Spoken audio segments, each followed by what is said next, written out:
Bienvenue sur le podcast d'Ele, le point de rencontre où experts et passionnés se retrouvent pour explorer les territoires du software asset management, du cloud et des achats IT. Prêts à devenir des maîtres en la matière? Gardez l'oreille tendue et laissez-vous guider dans cet univers fascinant.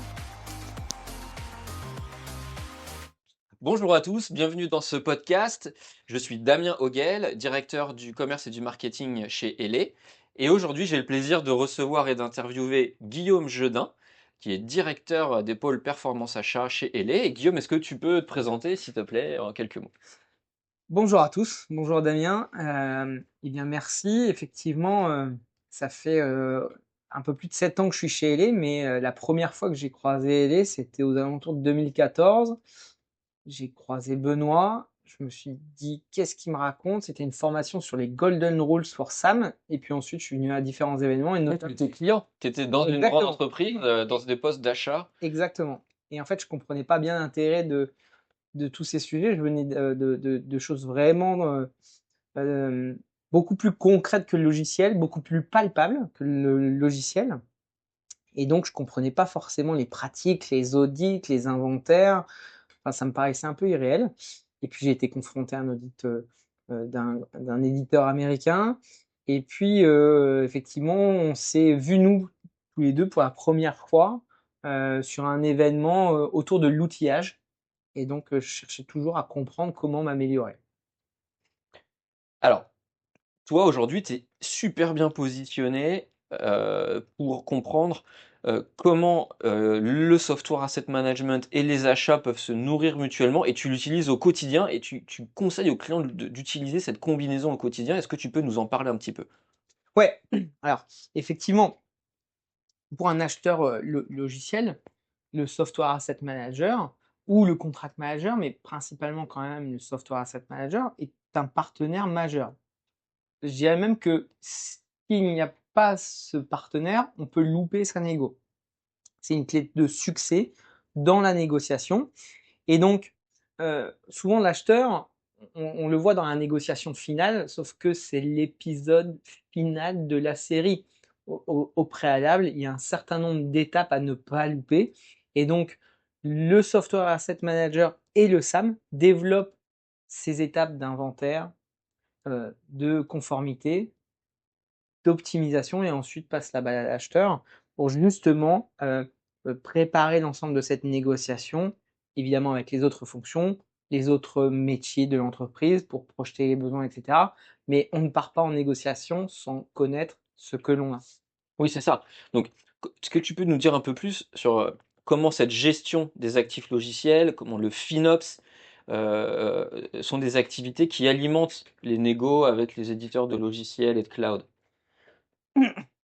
Hein, déjà, le SAM et le FinOps, pour moi, c'est assez, c'est pas assez, c'est même très proche. Ouais, il y en a un, c'est sur le cloud et Ouais. l'autre, c'est sur les licences. Donc, faire un inventaire et suivre au quotidien. Donc, Inventorier les usages, quoi. C'est comprendre. exactement. C'est comprendre Avoir des données réelles. ce qu'on a signé, entre ce qu'on a déployé, ce qu'on utilise, on a mis en route pendant la nuit pour faire du développement, par exemple, sur du FinOps, peu importe, mais c'est comprendre et ça nous aide à piloter ce que l'on consomme. Et puis, ça va nourrir des réflexions sur le futur et peut-être développer des leviers de négociation, parce que si on ne fait pas d'inventaire d'usage, eh bien peut-être qu'on va les renouveler des choses qu'on ne fait pas. Prenons un exemple très simple de la vie de tous les jours. Si tu vas dans ton frigo et que tu sais que tu as des œufs, bah, tu sais pas si tu en as 6 dans la boîte, mais combien de logiciels j'ai sur mon PC? Ah, ça, j'en sais Ouais. rien. Et Donc, ça, c'est hyper important parce que parfois, il y a des entreprises qui en fait se retrouvent en négociation et en fait, c'est l'éditeur qui va dire à l'entreprise, voilà ce que tu as, ouais, qui va arriver avec des quantités et en fait, les entreprises n'ont que le contrat de l'éditeur pour savoir ce qu'elles ont exactement comme usage. exactement. Et Donc, alors, ce que vous faites parfois avec les équipes SIAM, c'est que vous préparez vraiment des battle cards quand un DSI va déjeuner avec le patron d'un éditeur américain exactement. en France et il va avoir une battle card avec toutes ces infos précises. Non, mes vraies quantités, c'est ça. Les vrais usages, c'est ça. Et j'ai pas utilisé cette chose que vous m'avez vendue l'année dernière. Et on va aller dans le micro détail. Ouais. Donc, toi, on va ouvrir le frigo, on va voir que tu as une boîte d'œufs. Puis on va ouvrir la boîte, on va regarder si tu en as 6, si tu en as 12. Et puis si on n'a pas des optimisations à Voilà. faire, Et c'est des vraies datas, c'est pas les exactement, datas du contrat d'il y a 3 ans, quoi. exactement. Et puis, il faut pas se leurrer, c'est que le logiciel, il y a eu aussi beaucoup de dérives. Les règles sont extrêmement complexes. Donc, il faut aussi être conscient de est-ce que je suis conforme ou non conforme. Je ne vais pas en négociation sans avoir connaissance d'une conformité ou d'une non-conformité. Et donc, bah, ça peut servir aussi à ma négociation. Euh, et donc, savoir ce que je consomme et me projeter va m'aider à construire ma stratégie, des tactiques de négociation en fonction aussi de, de momentum pour l'éditeur ou le client. Euh, En ce moment, on est fin juillet, c'est le closing de Salesforce. On a un calendrier vraiment précis sur, je pense, 156 vendeurs, connaître tout leur closing Oui, et c'est le savoir. closing de Salesforce le 31 janvier, donc on prépare maintenant. Alors non, non, non, là c'est le closing semestriel. Ah oui, d'accord, semestriel. Et tu bosses aussi Semestriel, sur les closings semestriels. Ok. exactement, exactement.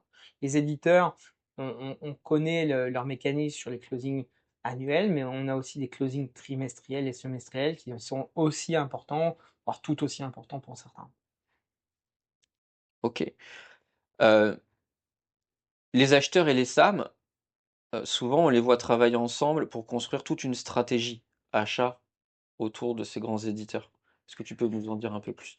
Alors, déjà, souvent les acheteurs et les SAM ne sont pas assez nombreux pour traiter l'ensemble des dossiers. Donc on doit prioriser. Comment on priorise? Soit parce que j'ai une méga urgence, type un audit ou un renouvellement, soit parce que j'essaye de prendre un peu d'avance et de se dire, ben, je vais définir des rangs ou des tiers, un, 2, 3, un étant le plus stratégique, 3 le moins stratégique. Donc je vais allouer plus ou moins de temps. Et donc, sur un tiers 1, je vais être proactif sur tout ce qui est inventaire, maîtriser chaque euro dépensé, et puis limiter la progression de la dépense ou essayer de jouer d'effet d'aubaine, pardon, pour justement maîtriser ma dépense globale. Le tiers 2, je vais être un peu moins proactif, je vais mener peut-être une campagne d'inventaire annuelle ou en réaction à un renouvellement. Et puis, je serai moins présent sur le terrain avec le SAM. Et le tiers 3, potentiellement, eh bien, je vais déléguer cette partie, peut-être à travers un revendeur qui pourra m'aider à piloter l'ensemble de ces contrats et des renouvellements, je dirais pas sans enjeu, mais à enjeu limité. Et donc, l'idée, c'est d'allouer le bon temps au regard de la complexité des sujets.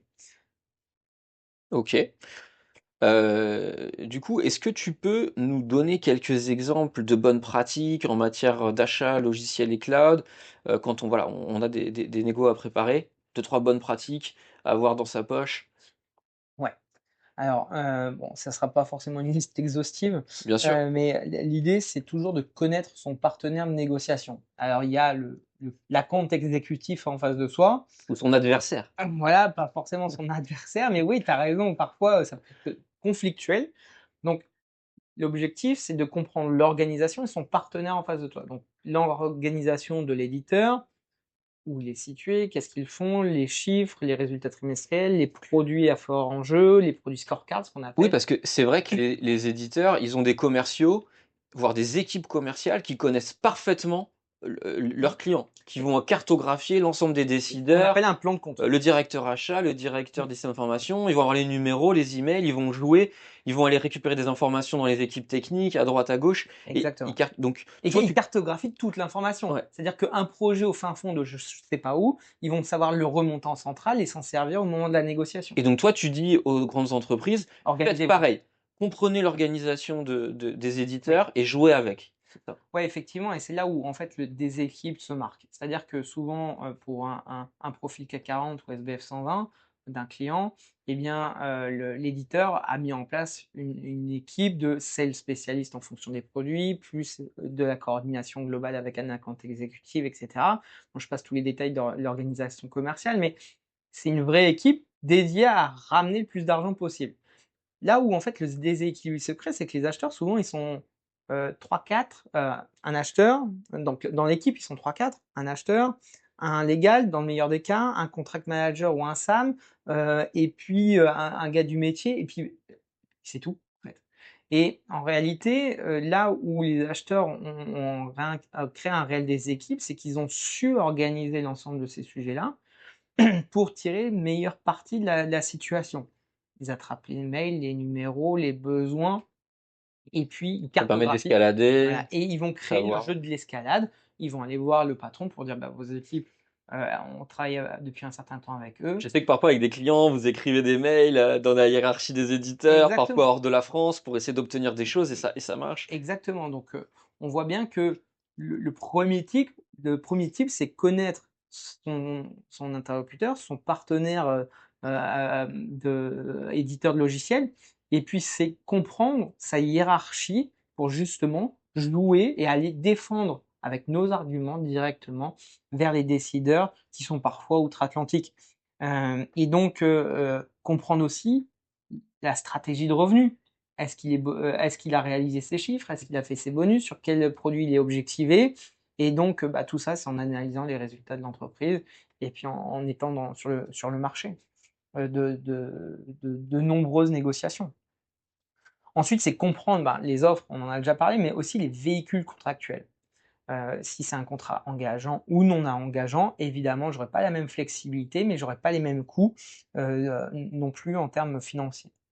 On a un peu parlé du calendrier, mais c'est l'anticipation pour ne pas subir la pression du temps. Un profil CAC 40, une renégociation d'un éditeur stratégique de rang 1 ou de tiers 1, c'est au minimum 12 mois en amont. Là, tout à l'heure, j'étais avec un client qui est une entreprise de 5-6 000 personnes sur un contrat Microsoft. Eh bien, il nous appelle pour préparer sa négociation alors que la fin de contrat est en juin 2026. Ouais, ça c'est une vraie bonne pratique de s'y prendre, Exactement. 12 mois, 9 mois à l'avance au pire, mais il Oui, faut c'est vraiment ça. prendre de Alors là, l'avance il y a l'été, donc ils me disent parce que on sinon commence après en on est septembre. dans une seringue et il y a rien de pire que d'être dans une seringue, quand on négocie avec un éditeur et Et on subit la stratégie de l'éditeur et on subit et on on peut pas répond. préparer d'alternatives, ouais. Même si les alternatives sont parfois compliquées à mettre en œuvre, mais voilà, nous, on vient nous chercher pour souvent des négociations de gré à gré et dire: «Bah, c'est simple, on passe chez un concurrent». OK, mais si c'était si simple, il l'aurait déjà fait et on serait pas là. Donc, hem, l'anticipation est vraiment extrêmement important, essayer de le caler au regard du calendrier fiscal de l'éditeur. Connaître précisément son besoin, c'est ne pas se laisser aussi influencer par l'ensemble des dispositifs mis en place par son éditeur préféré. Et puis organiser une gouvernance pour ce renouvellement avec les sponsors, les escalades et puis créer des points de contact uniques pour échanger avec l'éditeur.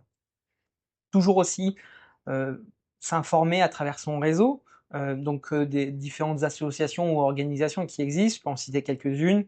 D'abord le SIGREF, on pense tout de suite aux DSI qui se sont rassemblés, mais les acheteurs doivent aussi continuer à développer leur réseau à travers République Achat, l'ADRA, le BRAPI. Des choses comme ça peuvent aussi vous aider à partager sur vos problématiques tout en respectant la confidentialité de vos contrats. Et puis, se créer une petite checklist de bonnes pratiques peut être intéressant sur ben, qu'est-ce que j'ai acheté? Est-ce que c'est du perpétuel ou c'est du temporaire? Est-ce que c'est hébergé on-premise ou est-ce que c'est dans le cloud? Quelle est la métrique? Est-ce que c'est à l'utilisateur? Est-ce que c'est au processeur? Est-ce que c'est au corps? Pour comprendre l'unité de comptage, quel est le type de contrat? Quels sont les bénéficiaires du contrat? Le périmètre peut-être géographique. On voit aussi quelques métriques sur un périmètre géographique. Et j'enfonce une porte ouverte sur figer les price lists. Parfois, on voit que les price lists ne sont même pas indiqués au contrat des éditeurs. Donc, figer la price list, le niveau de remise, et puis peut-être aussi, on reparle de plus en plus de taux de change, donc figer le taux de change pour le dollar majoritairement. Filer les URL et j'oublie aussi. Les URL, c'est les liens Ouais, dans c'est les ça, contrats où parfois il y a marqué nos conditions sont ici exactement. et du coup bah ça peut bouger. Faut les mettre en Alors le index. contrat est là Faut et les en fait mettre en index. les URL donc faut Faut les imprimer. screenshotter les URL et dire Faut screenshotter ou faut demander à l'éditeur de transmettre ouais l'annexe. pour éviter qu'en fait Exactement. ça bouge sans qu'on le voit quoi. Exactement. Évidemment, c'est d'essayer de demander le droit français, qui est extrêmement protecteur pour nous, Européens, Ouais, le droit français. et d'oublier aussi de filer l'évolution des prix ou de le discuter. Ça peut être un prix ramp-up, bon, parce qu'on va avoir un déploiement, parce qu'on va utiliser des fonctionnalités au fil de l'eau, et qu'on n'utilisera pas toute la fonction, toutes les fonctions des produits à l'instant T. Donc c'est favoriser un peu de discussion et générer quelques économies. Et aussi des droits de propriété intellectuelle sur des développements spécifiques s'il y a lieu. Et évidemment, l'audit. On a des clients qui pensent que de ne pas mettre une clause d'audit, ça les protège. Non. Non, parce que l'audit, de toute façon, c'est un droit de propriété Ouais, intellectuelle, donc il exactement. vaut mieux avoir une clause d'audit pour cadrer un éventuel audit que ne Exactement. rien avoir et laisser libre cours à Mettre en place n'importe un quelle pratique. NDA, un protocole, etc., pour justement cadrer cet audit. Voilà un peu les bonnes pratiques que je peux partager. Super, et ben merci pour ce contenu, Guillaume. On va s'arrêter là pour aujourd'hui, mais il y a plein d'autres de webinars ou de podcasts qui sont accessibles parce que Elé est le principal producteur de contenu SAM et achat software et met à votre disposition tous ces contenus sur le site web ou sur les pages LinkedIn. Donc n'hésitez pas à les télécharger, sur Spotify aussi pour les podcasts. Merci à tous et à très bientôt pour d'autres contenus à valeur ajoutée avec Elé. Merci Damien. Merci Guillaume.